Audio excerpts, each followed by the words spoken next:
भैया पहले अपना परिचय बता दीजिए। मेरा नाम अखिल पांडे है जी। मैं एक सामाजिक कार्यकर्ता हूँ।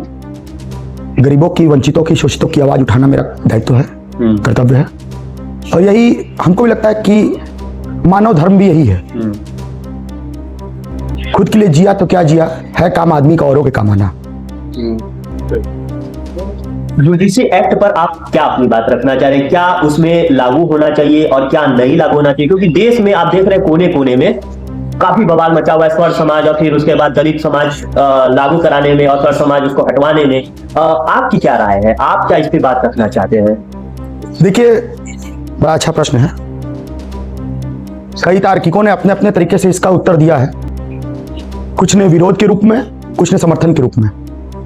लेकिन देखिए, हकीकत क्या है?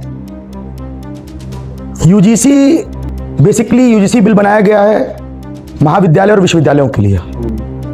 और महाविद्यालय और विश्वविद्यालय में आज तक, मैं भी छात्र हूं काशी हिंदू विश्वविद्यालय का, मेरे दृष्टि में आज तक नहीं आया कि कभी किसी भी जाति विशेष के संग, वर्ग विशेष के संग कभी कोई भेदभाव हुआ हो। कभी नहीं हुआ। आप उनको आरक्षण देते हैं, वो श्रवण उसको भी मानता था। आप जो श्रवण को पढ़ाए वही दलितों को भी पढ़ाया गया, वही शोषितों को भी पढ़ाया गया। लेकिन भेदभाव अब आप शुरुआत कर रहे हैं। अभी तक भेदभाव की शुरुआत नहीं थी, लेकिन हमको लगता है कि अब आपने स्ट्रेट ये बात बोल दिया कि आप श्रवण हो और आप SC/ST से बिलोंग करते हो। ये डिफरेंस यूजीसी बिल आने पर होगा, सुनिश्चित होगा। आरक्षण और विशेषाधिकार पर आप क्या बोलेंगे? देखिए, आरक्षण तो ठीक है। आरक्षण उस हर व्यक्ति को मिलना चाहिए जो उसके योग्य है। ठीक है, बाबा साहब ने लिखा है तो मैं उनको गलत तो नहीं कहूंगा क्योंकि बहुत विद्वान व्यक्ति थे। लेकिन आरक्षण में और विशेषाधिकार में अंतर यह है कि आप पूरा उठा के उनको एक तरह से कहिए मलाई दे रहे हैं कि हाँ, अब आप अपने पावर का यूज और मिसयूज दोनों कर सकते हो। और आरक्षण जो है वो तो आपको शिक्षा प्राप्त करने के लिए, नौकरी प्राप्त करने के लिए, आपको लोअर कैटेगरी से मिडिल कैटेगरी में लाने के लिए बनाया गया था। लेकिन अब समानता के अधिकार की परिभाषा यूजीसी एक्ट 2026 में क्या है, यह जानने के लिए मुझे और जानकारी चाहिए। जैसे कि आप देख रहे हैं कि लोगों का कहना है कि इसमें कोई समानता नहीं है। PhD करने वाले, जो हायर एजुकेशन करने वाले हमेशा आरोप लगाते हैं कि शिक्षक हमेशा अपनी जाति के लोगों को ही असिस्टेंट प्रोफेसर बनाते हैं। इस पर आप क्या राय देंगे, क्या बताएंगे आप? हमें तो ये चीज उचित नहीं लग रही है और शिक्षकों पे मैं कोई टिप्पणी भी नहीं कर सकता क्योंकि ये गुरु शिष्य परंपरा की बात है। किसी गुरु को कोई शिष्य अति प्रिय होता है और कोई शिष्य बहुत प्रिय नहीं होता। इस पे एक बात याद आई है हमारी, उसको आपको याद है? शिष्य बनने के लिए गुरु की आवश्यकता नहीं है। इसका सीधा जीता जागता उदाहरण एकलव्य है। एकलव्य ने सिर्फ गुरु द्रोणाचार्य को अपना गुरु माना था। न उनसे कभी मुलाकात थी और न तो उनसे कभी शिक्षा प्राप्त की थी। लेकिन एक अच्छा गुरु होने के लिए एक अच्छा शिष्य आपके पास होना अनिवार्य है। इसका जीता जागता उदाहरण गुरु द्रोणाचार्य ही है कि उनके पास अर्जुन जैसा शिष्य था, तब वो एक महान गुरु बने। तो इसलिए हमको नहीं लगता कि कोई गुरु पार्शलिटी करता है। कोई गुरु पार्शलिटी नहीं करता। गुरु सदैव, गुरु एक अलग जाति ही है। वो गुरु दलित से भी आ सकता है, वो गुरु बैकवर्ड से भी आ सकता है, वो गुरु श्रवण से भी आ सकता है। गुरु पे कोई टिप्पणी नहीं है। यदि गुरु पे टिप्पणी है तो इसका मतलब कि पूरी शिक्षा व्यवस्था पे टिप्पणी है। हमारे दृष्टि से गुरु पे कोई टिप्पणी नहीं। आप अपना सरनेम पांडे बताते हैं जी। आप ब्राह्मण कुल से आते हैं जी। अम्बेडकरवादी और स्वर्ण विरोधी, ये दो एक दूसरे से हमेशा लड़ते झगड़ते हैं। आप हमेशा कहीं ना कहीं मोबाइल पर, अखबारों में, कहीं ना कहीं आप क्षेत्र में देखते ही होंगे। उस पर आप क्या अपनी बात रखना चाहेंगे? देखिए, अम्बेडकरवादी होना एक अलग विषय है और श्रवण विरोधी होना एक अलग विषय है। अम्बेडकरवादी का अर्थ यह है कि जो शिक्षित होगा, जो समृद्ध होगा, वो अम्बेडकरवादी होगा। और जो न तो शिक्षित है न तो समृद्ध है, वो सिर्फ स्वर्ण विरोधी हो सकता है, दूसरा कुछ नहीं। अभी फिलहाल 2023 के चुनाव से पहले संसद में गूंजता था कि बीजेपी सरकार आएगी तो पूरा संविधान ही बदल दिया जाएगा। और फिर उसके बाद जब बीजेपी 240 सीट ला करके जीतती है और सत्ता में आती है तो कुछ भी परिवर्तन देखने को नहीं मिलता है। तो आप भारतीय संविधान पर क्या टिप्पणी देंगे? देखिए, अब ये बात जब आप कर दिए तो इसका भी उत्तर ले लीजिए। संविधान बदलने की बात जो जहां तक आप कर रहे हैं, ये जो बिल लाया जा रहा है मनमाने तौर से, ये क्या संविधान का बदलाव नहीं है? हमारे पूजनीय अंबेडकर जी ने लिखा था कि आरक्षण की जरूरत अगले 10 वर्ष तक है। अर्थात 1949 26 नवंबर को संविधान बनता है और 26 जनवरी 1950 को लागू होता है, ठीक 2 महीने बाद। तो 50 और 10 60 1960 तक इसकी मान्यता थी। लेकिन कुछ पूंजीपतियों की देन और कुछ बड़े राजनीतिक दलों की देन, ये पूरी तरह से इसको अपने लड्डू बनाने के लिए इसको बढ़ाते चले गए, इंक्रीमेंट करते चले गए। वो भी इंक्रीमेंट केवल वर्ष का नहीं हुआ, इंक्रीमेंट इसके परसेंटेज का भी हुआ, जो कि आज यही कारण है कि हमारा देश न तो मानसिक विकसित हो रहा है, मानसिक तौर पे, और न तो आर्थिक तौर पे विकसित हो रहा है। सिर्फ एक ही चीज है कि लड़ो, लड़ाओ और राज करो। आरक्षण का नियम कैसे तय होना चाहिए?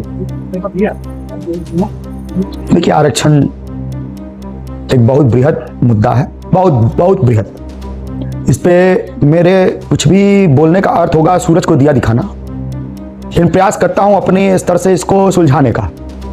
देखिए, अगर आप आरक्षण दे रहे हैं तो आप दे दीजिए, आरक्षण अच्छी चीज है भाई। जो कमजोर है उसको आगे बढ़ने का पूर्ण अवसर हो, वो बाद में उसकी पीढ़ी या उसके वंशज ये ना कहें कि हमको मौका नहीं दिया गया।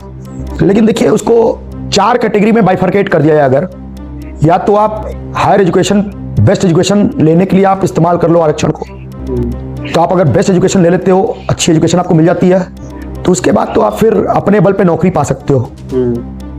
नहीं तो आप नौकरी प्राप्त करने के लिए आरक्षण का इस्तेमाल कर लो, तो फिर एजुकेशन से वंचित रह जाओगे। और अगर दोनों में नहीं कर रहे हो तो इंटरनल प्रमोशन में आप कर लो। अगर दोनों आप अपने बल पे अच्छी एजुकेशन भी बिना आरक्षण के पा सकते हो, नौकरी बिना आरक्षण के पा सकते हो, इंटरनली प्रमोशन हो रहा है, आरक्षण दिखा के प्रमोशन ले लो। ये तीनों नहीं कर रहे हैं यहाँ चौथा इस्तेमाल हो रहा है खाली फौजदारी में, कि हम रखें एक तो कागज, वो दिखाएंगे, कहेंगे कि हम इस समाज से आते हैं, इनके विरुद्ध SC/ST लगाइए, ये हमको ऐसे बोले हैं, इनके विरुद्ध SC/ST का मुकदमा दायर करिए। तो आखिर ये बताइए कि आरक्षण का क्या परिभाषा यही है कि एक ही व्यक्ति को चारों खाने बना के दे दिया है? जबकि हकीकत तो ये हमारे समाज में कहा जाता है, हमारे समाज में क्या है, जनरली गांव में कहा जाता है कि कभी किसी का चारों कोना बराबर नहीं होता, लेकिन यहाँ तो चारों कोना बराबर हो जा रहा है। भारतीय सुप्रीम कोर्ट ने एक टिप्पणी किया था, उन्होंने कहा था कि आरक्षण में क्रीमी लेयर लाना जरूरी है। बिल्कुल, लेकिन अभी तक लोगों को क्रीमी लेयर पता ही नहीं है कि होता क्या, और इसी का विरोध दलित समाज करने लगी। क्रीमी लेयर का मतलब है कि दूध से दही जमेगा और दही से छाछ, और दूध, दही और छाछ के बीच का जो प्रोडक्ट होता है उसको बोलते हैं क्रीम। तो जब आज तक ये बताइए कि पिछले 75-70 वर्षों से आरक्षण दिया गया, इसमें जो क्रीमी है वो तो आरक्षण का इस्तेमाल करके कहीं ना कहीं किसी न किसी पद पर आसीन हो गए। उसके बाद भी अगर आप देखेंगे तो इनका न तो बौद्धिक विकास हुआ ना आर्थिक विकास हुआ। कारण क्या है? क्योंकि सिर्फ इनके अंदर एक ही बात है कि हम आरक्षण से कुछ भी कर लेंगे, जबकि हकीकत यह है कि अगर आरक्षण ना हो तो शायद हमको लगता है कि सफाई कर्मी भी बनना इनके लिए बहुत दूर हो जाएगा, क्योंकि ये अपने आप को क्रीम नहीं बनाना चाहते। ये सिर्फ अपने आप को जय भीम, जय अंबेडकर, जय काशीराम, सिर्फ इनके नारे को इस्तेमाल करेंगे। इनके नारे इस्तेमाल करने से इनके आचरण को इस्तेमाल नहीं कर पा रहे हैं। जबकि हकीकत है इस समाज में कि आप इनकी बुक को पढ़िए, इनके लाइंस को पढ़िए, सिर्फ इनके टैग को लेके और नीले रंग का गमछा लपेट के घूमने से हमको नहीं लगता कि आप अंबेडकरवादी हो जाएंगे। अंबेडकर एक महासागर हैं, उनकी तुलना हमको लगता है कि न आजादी के वक्त किसी भी विद्वानों में थी, न तो आने वाले किसी विद्वानों में होगी। बस फर्क है कि मेरी आप सबसे गुजारिश है कि हमारी बातों को अन्यथा मत लीजिए। आप अंबेडकर जी की लिखी हुई पुस्तकों को सिर्फ पढ़ना प्रारंभ कर दीजिए, आधे से अधिक समस्या आपकी यूं ही सॉल्व हो जाएंगी। आप बहुत बड़ी बात बोले हैं कि अगर आरक्षण ना हो तो सफाई कर्मी में भी भर्ती नहीं हो पाएगा। जी, काफी लोग सुनेंगे तो इसमें आप भी होंगे, कुछ समाज के लोग, लेकिन उनको ऐसा क्या करना चाहिए कि वो एक साइंटिस्ट, एक बड़े तबके वाला व्यक्ति बन जाए जो समाज और देश के लिए गर्व करने जैसा महसूस कराए? अच्छा ये बताइए कि मान लेते हैं, हो सकता है कि कुछ लोग हमारी बात का बुरा माने या हो सकता है विरोध भी हो, लेकिन यह हकीकत तो है ही। हम कह रहे हैं कि आरक्षण आप दे दीजिए, लेकिन क्या आज तक किसी प्रधानमंत्री या मुख्यमंत्री ने आरक्षण देने के बाद क्या कभी इस बात को कहा है कि बच्चों आप पढ़ाई भी करो, मेहनत भी करो, आप श्रवण की लड़ाई में दमदारी से सामने आओ भी? क्या आज तक कभी किसी ने कहा है? आखिर इसका भी तो विरोध होना चाहिए कि आप ये क्यों नहीं कहते हो कि मेहनत भी करना है? केवल आरक्षण से -40 पाने वाला नीट क्वालिफाई कर रहा है, डॉक्टर बनेगा, आखिर उससे हम तो इलाज नहीं कराने वाले, चाहे इसको आप विरोध मानिए या हमारी बौद्धिक क्षमता मानिए। जो एग्जाम में 1/3 प्राप्त नहीं करके -40 पा रहा है, वो हमारे शरीर के अंगों के संग क्या करेगा? वो वही -40 वाला स्थिति करेगा कि एक दिन भी आदमी जीना मुश्किल हो जाएगा, तुरंत गया आईसीयू में और तुरंत बाहर। आरक्षण का असली हकदार आपके समझ में क्या कौन हो सकता है? अब देखिए, ये बात तो कहेंगे तो हो सकता है इस पे भी टिप्पणी हो, लेकिन अपने स्तर से इसको बता दें।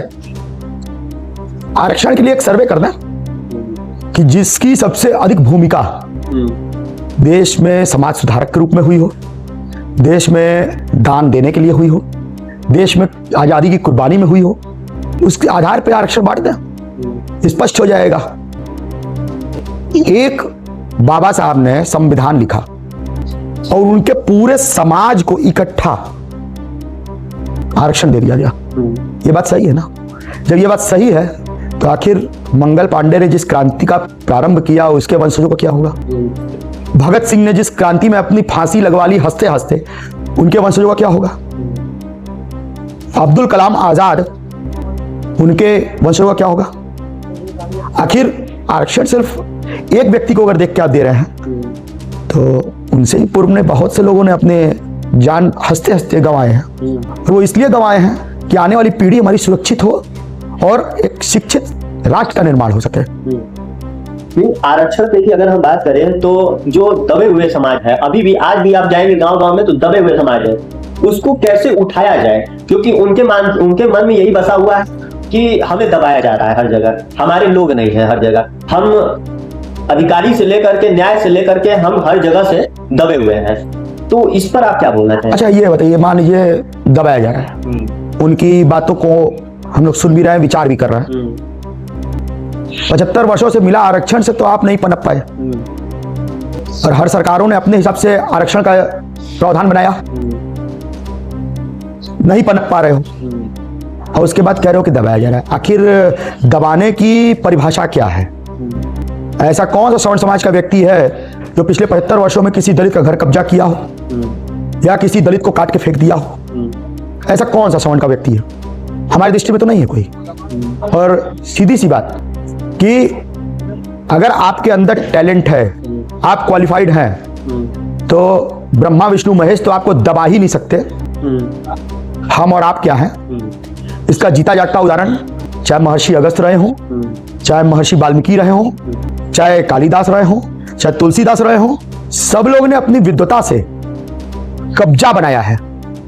वो किसी भी समाज से आते हो, समाज की बात नहीं है, वो कुछ ब्राह्मण से भी आएंगे, कुछ क्षत्रिय से भी आएंगे, कुछ दलित वर्ग से भी आएंगे, लेकिन इसका ये अर्थ नहीं कि आप न तो पढ़ते हो न पढ़ाना जानते हो, और दोष जो है वो सीधे सीधे उठा के दोगे श्रवण समाज को, कि श्रवण समाज आपको पनपने नहीं दे रहा। श्रवण समाज तो हमको नहीं लगता कि कहीं भी दलितों का विरोध किया हो, बल्कि मैं बड़ा स्ट्रेट फॉरवर्ड में बोलता हूं कि चाहे बहन जी की सरकार रही हो, उसमें भी 13 मंत्री ब्राह्मण समाज से गए थे, एक मंत्रालय नहीं था, 13 मंत्रालय।